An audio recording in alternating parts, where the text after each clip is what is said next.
ದೇವರು ಹೇಳುತ್ತಿದ್ದಾನೆ, ಸಾಕು, ನೀವೀಗ ವಿಶ್ರಾಂತಿ ಪಡೆಯಿರಿ. ಗುಡಿ ಗುಂಡಾರ ಮಸೀದಿ ಚರ್ಚ್ಗಳಿಗೆ ಬಹಳಷ್ಟು ಅಲೆದಿದ್ದೀರಿ, ಮನವಿಲ್ಲದೆ ನನ್ನನ್ನು ಬಹಳಷ್ಟು ಹುಡುಕಿದ್ದೀರಿ. ಸಾಕು, ನೀವೀಗ ವಿಶ್ರಾಂತಿ ಪಡೆಯಿರಿ. ಕಾಯಕ ಬಿಟ್ಟು ಸಾಮೂಹಿಕ ಭಜನೆ, ಪ್ರಾರ್ಥನೆ, ಏನೇನೋ ಜಾತ್ರೆ ಉತ್ಸವಗಳನ್ನ ಮಾಡಿದಿರಿ. ಸಾಕು, ನೀವೀಗ ವಿಶ್ರಾಂತಿ ಪಡೆಯಿರಿ. ಅನ್ನ ಆಹಾರವಿದ್ದರೂ ಎಲ್ಲ ಪ್ರಾಣಿಗಳನ್ನು ತಿಂದು ತೇಗಿದಿರಿ, ಅನ್ನ ಚೆಲ್ಲಿದಿರಿ. ಈಗ ಮನೆಯಲ್ಲಿಯೇ ವಿಶ್ರಾಂತಿ ಪಡೆಯಿರಿ.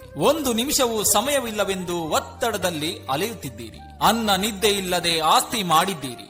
ಸಾಕೀಗ ನೀವು ವಿಶ್ರಾಂತಿ ಪಡೆಯಿರಿ. ಅತಿ ಆಸೆಗೆ ಬೆನ್ನು ಬಿದ್ದು ಸಜೀವಗಳನ್ನ ಸುಟ್ಟು ನಿರ್ಜೀವಗಳನ್ನು ಗಳಿಸಿ ಇದ್ದಿದ್ದರಲ್ಲೇ ತೃಪ್ತಿ ಪಡದೆ ಅತೃಪ್ತರಾಗಿ ಅಂತರಂಗವ ಅಶುದ್ಧ ಮಾಡಿ ಬದುಕಿದ ನೀವೀಗ ವಿಶ್ರಾಂತಿ ಪಡೆಯಿರಿ. ಸ್ವಾರ್ಥದ ರಾಜಕಾರಣ, ಲಂಚದ ಉದ್ಯೋಗ, ವ್ಯಾಪಾರದ ಶಿಕ್ಷಣ, ಮಾರ್ಕ್ಸ್ ಒತ್ತಡದಲ್ಲಿ ಮಕ್ಕಳು, ಹೆತ್ತವರು, ಗುರುಗಳು, ನಿರುದ್ಯೋಗ ಉತ್ಪಾದಿಸುವ ವಿಶ್ವವಿದ್ಯಾಲಯಗಳು, ಸಾಕು, ನೀವೀಗ ವಿಶ್ರಾಂತಿ ಪಡೆಯಿರಿ. ಪರಿಸರದ ಮೇಲೆ ನಿರಂತರ ದಾಳಿ ಮಾಡಿ ವನ್ಯ ಜೀವಿಗಳನ್ನ ಕೊಂದಿರಿ. ಈಗ ನೀವು ಝೂನಲ್ಲಿ ಇದ್ದೀರಿ. ಪ್ರಾಣಿ ಪಕ್ಷಿಗಳನ್ನು ಮನೆಯಿಂದಲೇ ನೋಡುತ್ತಾ ವಿಶ್ರಾಂತಿ ಪಡೆಯಿರಿ.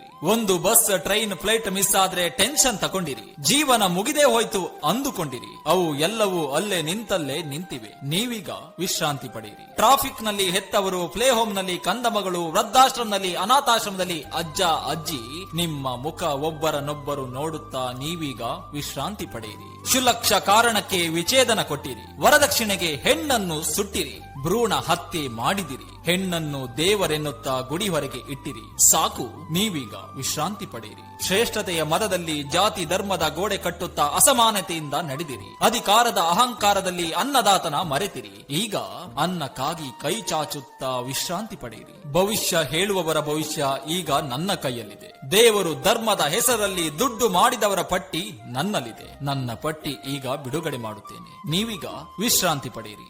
ಎಲ್ಲ ಗೆದ್ದೆ ಎನ್ನುತ್ತಾ ಅಟ್ಟಹಾಸದಿ ಮೆರೆದ ನೀವು ಈಗ ನಿಮ್ಮ ಪ್ರಾಣ ಉಳಿದರೆ ಸಾಕು ಎನ್ನುತ್ತಾ ಅಲ್ಲೇ ನನ್ನನ್ನು ನೆನೆಯುತ್ತಾ ವಿಶ್ರಾಂತಿ ಪಡೆಯಿರಿ.